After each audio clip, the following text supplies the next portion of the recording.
Ha succeït. Hi ha hagut un canvi de gustos. Sempre havia dit que els rellotges han d'anar amb datador, que és bàsic i que, a més, suposa un sobreesforç de disseny on es proven virtuts. Doncs fa un poc temps que ja no vaig per aquí, que resulta que ara prefereixo les coses més senzilles, que ja sé el dia que és i que ho vull veure tot més net, menys elements.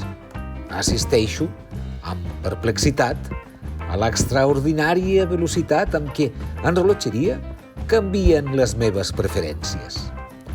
Hola, em dic Òscar i ets una persona benvinguda a aquest canal.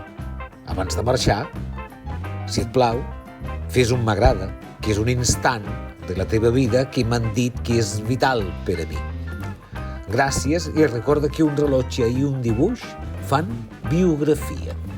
Això tan curt no pot ser un vídeo, no? Algú s'ha equivocat.